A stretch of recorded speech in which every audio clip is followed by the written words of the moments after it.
दोस्तों नमस्कार। Group C education Uttarakhand में एक बार फिर से आपका बहुत बहुत स्वागत है और एक बार फिर आपके बीच हाजिर हूँ और काफ़ी अच्छी इंपॉर्टेंट टेस्ट सीरीज़ लेकर आपके बीच पहुँचा हूँ। माफ़ी चाहूँगा कि काफ़ी दिनों से आपको वीडियो नहीं दे पाया और काफ़ी लोग हमारी वीडियो के आस पे रहे होंगे। मैं उनसे माफ़ी चाहूँगा और साथ में ये कहूँगा कि आने वाले जो पेपर हैं आपको पता है कि वीडियो बीपीडीओ उसके साथ साथ फॉरेस्ट गार्ड का भी मामला लटका हुआ है। उसके साथ अगर मैं बात करूं तो आने वाले फरवरी तक आपको पटवारी के साथ साथ बंदी रक्षक और अन्य पोस्टें भी देखने को मिलने वाली है। तो आप लोगों को क्या करना है कि एक नई जागृति के साथ अपनी तैयारी को एक बार फिर से जोश के साथ उमंग भर के अपने आप को एक बार फिर से झोंक देना है तैयारी में। तो मैं चाहूँगा कि इस बार आपको पक्का नौकरी मिलने वाली है, क्योंकि इतनी पोस्टें हैं कि हर जो भी बच्चा थोड़ा सा भी अगर पढ़ने की कोशिश करेगा तो उसके लिए ही वो पोस्ट इंतज़ार कर रही है। तो मैं चाहूँगा कि आप लगातार बने रहें, हमारे साथ बने रहें। मैं अच्छे अच्छे टॉपिक आपके बीच पहुँचाने वाला हूँ। आगे जो भी मैं वीडियो लाऊंगा वो आपके लिए काफ़ी इंपॉर्टेंट होने वाला है। यूके ट्रिपल एस सी की आगामी परीक्षाएं आबकारी होने वाला है कुछ दिनों में। उसके साथ ही परिवर्तन सिपाही वगैरह जो भी है तो उनके लिए काफ़ी इंपॉर्टेंट सीरीज़ मैं चलाने वाला हूँ और आप लोगों के लिए ये बेहद इंपॉर्टेंट होने वाला है। तो आप हमारे साथ बने रहिएगा। आइए, और आज के जो लगभग 20 से 21 क्वेश्चन मैं आपके बीच लेकर आया हूँ और काफ़ी इंपॉर्टेंट क्वेश्चन है, आप इन्हें सॉल्व जरूर करिएगा और बताइए कमेंट में कि आपके कितने नंबर अभी आ पा रहे हैं। हर क्वेश्चन को आप ये ना समझें कि ये इजी क्वेश्चन है, क्योंकि परीक्षा हॉल के अंदर हमें एक अलग ही माइंडसेट के साथ वहाँ पे पेपर देना होता है और वही हमारा क्वेश्चन जो सबसे इजी क्वेश्चन होता है ना, वही हम गलत करके आते हैं। तो हमें क्या करना है कि काफ़ी अच्छे तरीके से अगर आपको आता है तो आपका ये रिवाइज हो जाएगा। और जिन लोगों की अभी नई नई तैयारी हो रही है उनके लिए काफ़ी अच्छा ये 20 से 21 क्वेश्चन होने वाले हैं। तो मैं आगे इस तरीके की आपके लिए नई सीरीज़ लेकर आऊँगा जिसमें हिंदी के भी 5 क्वेश्चन होंगे और उत्तराखंड के भी वहाँ पे 5 से 10 15 20 क्वेश्चन रखूँगा। उसके साथ जीएस के 10 से 15 क्वेश्चन मैं रखने वाला हूँ। तो लगभग डेली के 30 क्वेश्चन मैं आपके बीच लेकर आऊँगा और उसमें से करंट अफेयर भी 1 2 क्वेश्चन मैं ज़रूर रखूँगा। तो आप हमारे साथ बने रहिएगा। पहले क्वेश्चन पे चलें। उत्तराखंड में herbal garden park herbal garden कहाँ स्थापित की गई है? तो उत्तराखंड में हर्बल गार्डन जो है ये कहाँ पे स्थापित की गई है आप लोगों को बताना है। ऑप्शन आपके पास ऋषिकेश, पिथौरागढ़, देहरादून और रानीखेत आपके पास ऑप्शन है। और जवाब आप लोग दे चुके होंगे। काफ़ी इजी क्वेश्चन है और ये जो स्थापित किया गया है ये की जा रही है आपकी ऋषिकेश में। तो हर्बल गार्डन स्थापित किया जा रहा है ऋषिकेश में। अगले क्वेश्चन की तरफ हम चलते हैं। तो टिहरी का ऐतिहासिक घंटाघर किस राजा द्वारा बनाया गया था? तो आपको बताना है किस राजा द्वारा टिहरी का ऐतिहासिक घंटाघर बनाया गया है। तो प्रताप शाह, कीर्ति शाह, नरेंद्र शाह और सुदर्शन शाह आपके पास यहाँ पे ऑप्शन है और आप लोग जवाब दे चुके होंगे। बहुत इजी क्वेश्चन है। 1897 में किसका कार्यकाल रहा है आपको पता होगा तो आप आसानी से जवाब दे चुके होंगे और ये होगा आंसर कीर्ति शाह द्वारा ये घंटाघर जो टिहरी का घंटाघर था, लेकिन आज डूब चुका है, टिहरी डैम में विलीन हो चुका है। तो कीर्ति शाह द्वारा ये बनाया गया था। अगले क्वेश्चन की तरफ हम बढ़ते हैं। आपको बताना है चमोली, उत्तरकाशी, रुद्रप्रयाग और टिहरी आपके पास ऑप्शन है और आप लोग जवाब दे चुके होंगे। यहाँ से हिमालय के भव्य दर्शन भी किए जाते हैं। तो बगजी बुग्याल और आंसर होगा चमोली, इसका सही आंसर होगा। इसी तरीके के क्वेश्चन पेपर में बन रहे हैं। और अगले क्वेश्चन की तरफ हम बढ़ते हैं। मसूरी कांड कब हुआ? तो राज्य निर्माण में काफ़ी महत्वपूर्ण मसूरी कांड, खटीमा कांड, मुजफ्फरनगर कांड आपको सभी याद रखने हैं। यहीं से क्वेश्चन बनता है और हम सन और डेट में काफ़ी कंफ्यूज होते हैं, तो वो कंफ्यूजन हमें नहीं रखना है। मसूरी कांड जो हुआ था आप देख पा रहे होंगे 1 सितंबर 1994 को कौन सा कांड हुआ? तो खटीमा कांड की ये डेट है 2 सितंबर 1994 को मसूरी कांड। और इसी मसूरी कांड के बाद 15 सितंबर 1994 को बाटा घाट कांड एक हुआ था। ये मसूरी के निकट ही हुआ था। उसके साथ मुजफ्फरनगर कांड आप जानते हैं 2 अक्टूबर 1994 में मुजफ्फरनगर कांड हुआ था। तो ये काफ़ी इंपॉर्टेंट आपके लिए। अगले क्वेश्चन की तरफ हम बढ़ें। इनमें से किस नदी का उद्गम ग्लेशियर से नहीं होता है? तो इनमें से कौन सी नदी ऐसी है जिसका उद्गम ग्लेशियर से नहीं होता है? तो अलकनंदा, टोंस, भागीरथी और कोसी नदी आपके पास ऑप्शन है। और सही जवाब इसका जो हो जाएगा, कोसी नदी का उद्गम ग्लेशियर से नहीं होता है, अदरवाइज तीनों ही नदियों का उद्गम ग्लेशियर से होता है। तो इनके उद्गम स्थान को आप जरूर एक बार देख लीजिएगा। अगले क्वेश्चन की तरफ चलें। जौनसार भाबर दर्शन किसकी पुस्तक है? तो आपको बताना है जौनसार भाबर दर्शन किसकी पुस्तक है ये। तो ये जो पुस्तक है मेजर जयपाल सिंह जी की ये पुस्तक है, जौनसार भाबर दर्शन। अगले क्वेश्चन की तरफ बढ़ें। श्रावणी मेला कहाँ लगता है? तो श्रावणी मेला कहाँ लगता है? अल्मोड़ा, बागेश्वर, चंपावत, चमोली आपके पास ऑप्शन है और काफ़ी इंपॉर्टेंट ये मेला है। अब आयोग इस तरीके के क्वेश्चन पूछ रहा है, मेला कहाँ लगता है वो तो सभी लोग जानते हैं, लेकिन अब वो पूछता है कि किस महीने लगता है और यहाँ पे किस देवी की पूजा की जा रही है। तो ये काफ़ी इंपॉर्टेंट है, आपको ये भी एक अच्छे तरीके से पढ़ के जाना होगा। तो श्रावणी मेला जो है ये जागेश्वर में लगता है और ये अल्मोड़ा में लगता है। अगले क्वेश्चन की तरफ चलें। तो झलताल कहाँ स्थित है? झलताल कहाँ स्थित है? बागेश्वर, चमोली, टिहरी और उत्तरकाशी आपके पास ऑप्शन है और इसका जो सही जवाब हो जाएगा चमोली। तो सूखाताल के निकट चमोली में झलताल यहीं पे स्थित है। अगले क्वेश्चन की तरफ बढ़ें। तो मसूरी वन्यजीव विहार किस वर्ष स्थापित किया गया था? तो मसूरी वन्यजीव विहार किस वर्ष स्थापित किया गया था? इस तरीके क्वेश्चन बन रहे हैं, इसलिए मैंने इस क्वेश्चन को लिया है और आप लोग जवाब दे चुके होंगे, काफ़ी अच्छा लोग पढ़ चुके हैं। इस बार लेवल लोगों का थोड़ा हार्ड है, तो आयोग भी पेपर जो बनाएगा वो अच्छे तरीके का बनाएगा। जो पेपर होने वाला है उसमें आपको लगभग 10 से 15 क्वेश्चन तक ऐसे मिल सकते हैं जो जिनका लेवल काफ़ी अच्छा होगा। तो इस तरीके की आपको पढ़ाई अब जारी करनी रखेगी, क्योंकि लेवल थोड़ा हार्ड जरूर है। तो इसका जो सही जवाब हो रहा होगा वो 1993 में मसूरी वन्यजीव विहार की स्थापना की गई थी। अगले क्वेश्चन की तरफ चलें।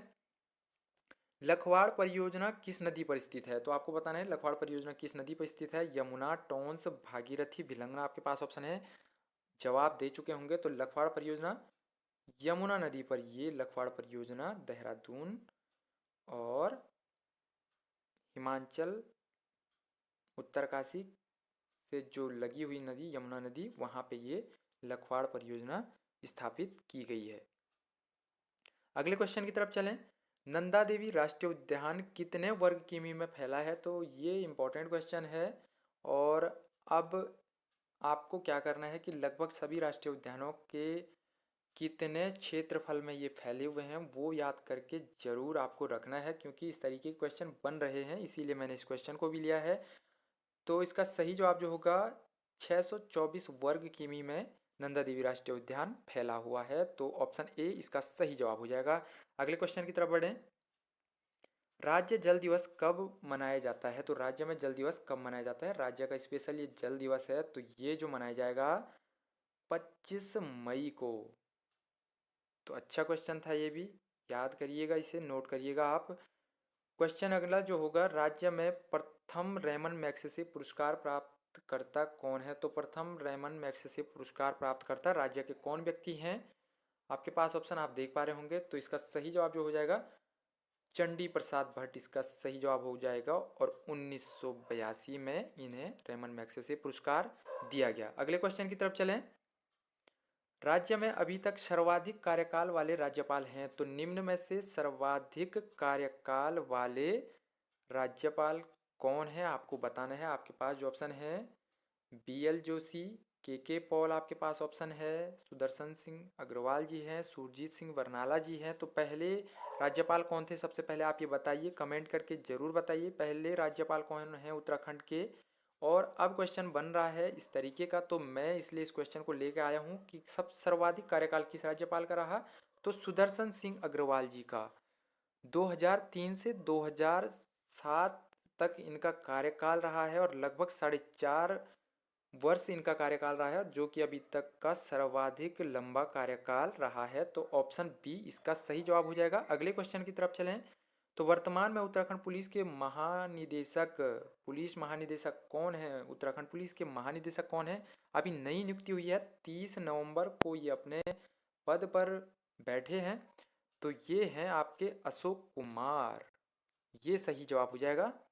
अगले क्वेश्चन की तरफ चलते हैं। इससे पहले बता दूं कि अनिल रतूड़ी इससे पहले पुलिस महानिदेशक थे। अब इनकी जगह पे 30 नवंबर से अशोक कुमार ने इस पद की शपथ ली है।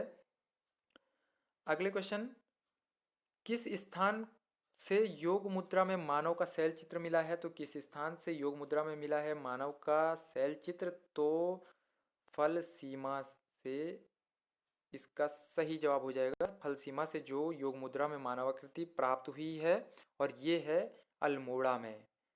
युगवाणी पत्र का प्रकाशन कहाँ से शुरू हुआ था? तो युगवाणी पत्र आप जानते होंगे 1941 में ये प्रकाशन में आया था और ये आया था आपका देहरादून से। तो देहरादून से युगवाणी पत्र का प्रकाशन हुआ था। अगले क्वेश्चन की तरफ चलें। पुलिस उपाध्यक्ष उमाशंकर त्रिपाठी किस आंदोलन में शहीद हुए थे? आप क्वेश्चन ढंग से पढ़िए। पुलिस उपाध्यक्ष उमाशंकर त्रिपाठी किस आंदोलन में शहीद हुए थे? खटीमा कांड, मसूरी कांड, मुजफ्फरनगर कांड और बाटा घाट कांड आपके पास ऑप्शन दे चुका हूं। इससे पहले मैं बता चुका हूं कि कौन से आंदोलन किस दिनांक को ये हुए थे। एक बार फिर रिवाइज आपको करा दूं यहाँ पे। तो खटीमा कांड जो हुआ था वो हुआ था 1 सितंबर 1994। 1 सितंबर आप याद रखिएगा, 1 सितंबर 1994। मसूरी कांड 2 सितंबर 1994। 2 सितंबर 1994, 2-3 बार याद करेंगे तो आसानी से याद हो जाएगा। मुजफ्फरनगर कांड 2 अक्टूबर 1994। बाटा घाट कांड मैं आपको बता चुका हूँ। मसूरी कांड के तुरंत बाद 15 सितंबर 1994 को ये घटना हुई थी।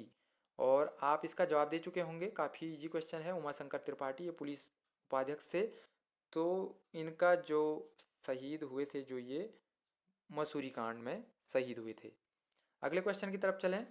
राज्य का वह जिला जिसे दो देश स्पर्श करते हैं। तो राज्य का एकमात्र वो जिला है जिसे दो देश स्पर्श करते हैं। तो कौन सा जिला होगा? पिथौरागढ़, चमोली, चंपावत, उधम सिंह नगर आपके पास ऑप्शन है। और सही जवाब जो होगा पिथौरागढ़। तो इससे लगती है नेपाल और चीन की सीमा। तो दो देशों के साथ इसकी सीमा लगती है, एकमात्र राज्य है। अदरवाइज यहाँ पे चमोली आप देख सकते हैं, यहाँ से चाइना का बॉर्डर चमोली से लगता है, चंपावत से नेपाल का लगता है और उधम सिंह नगर से भी नेपाल का लगता है। अगले क्वेश्चन की तरफ चलते हैं। पिथौरागढ़ व चंपावत के मध्य कौन सा दर्रा स्थित है? आपको बताना है पिथौरागढ़ और चंपावत के मध्य कौन सा दर्रा स्थित है। तो सलसला, लास्पा, ट्रेल पास और कालंदी आपके पास ऑप्शन है। और जवाब आप लोग दे चुके होंगे। ट्रेल पास किसके मध्य है? लास्पा दर्रा यहाँ पे सही जवाब हो जाएगा। ट्रेल पास आप लोग दे चुके होंगे। सही जवाब इसका ट्रेल पास किन दो जिलों के मध्य स्थित है? तो इसका जवाब आपको देना है कमेंट में।